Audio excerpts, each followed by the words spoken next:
1997 Mercury Grand Marquis GS. This engine has two cooling fans.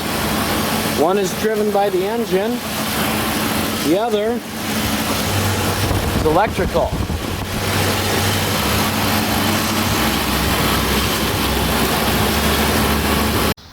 The big white fan which you see here is a thermal cooling fan. These temperature controlled fans have temperature controlled clutches, like you'll see right down in here. As the radiator temperature increases from the coolant temperature in the engine increasing, the air being pulled across by this fan spinning heats up this thermostat down here. As that heats up, the clutch slips less and the fan spins faster. Right now the engine's not very hot, so this fan is fairly free, but there's still some resistance. Now, further back, if you look closer, it's a little difficult to see from this angle, but further back in there, you can see this other blade. Right in here, there's another blade. A little difficult to see. Right there is an electronic cooling fan. This isn't very common to have both temperature controlled cooling fans and electronic cooling fans. But here's the reason why they did this. Notice how inside here I have the air conditioning off. Let's start up the engine.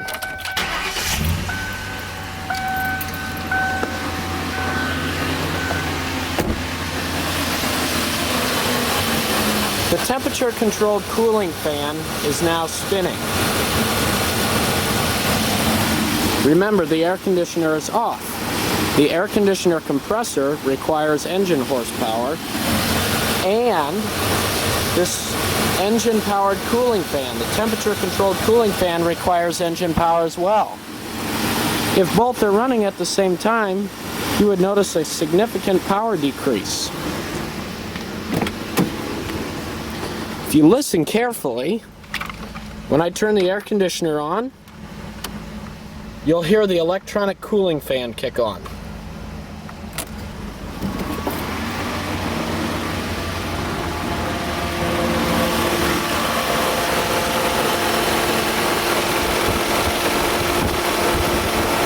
As you can see, this fan is slowing down.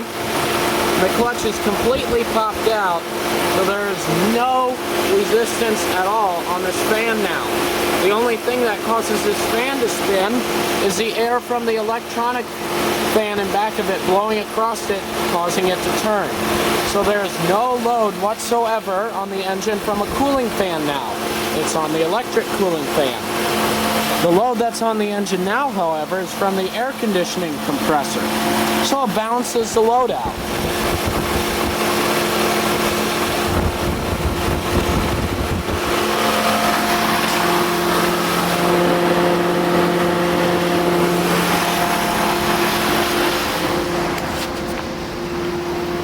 When we go back in here, turn the air conditioning off.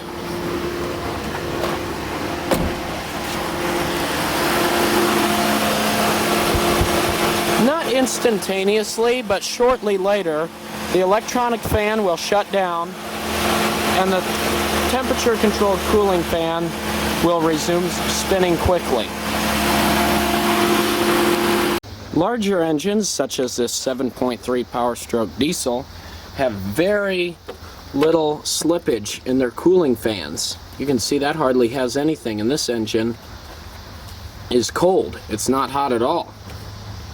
But this engine has so much power already, so much torque, it doesn't really make any difference whether that fan is spinning or not.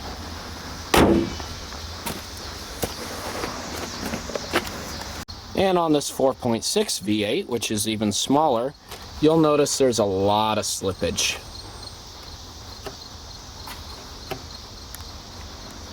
Gives the engine more power, less of a load. Some electronic cooling fans will also remain on even after the vehicle is shut off for cooling purposes. Sometimes when thermally controlled cooling fans are left to sit and then they get cold, and then you start them up early in the morning after the engine's been warmed up fully. Sometimes you'll notice that the fan spins really fast for about 5 to 10 seconds. This is because there's fluid in the thermostat, and until that fluid is worked out by the engine running, the fan's going to continue to spin quickly as if the engine were hot.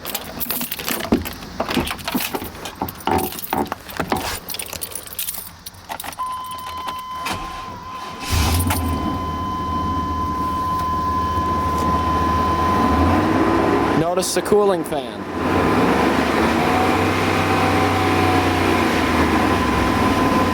Notice how the cooling fan's not spinning anymore.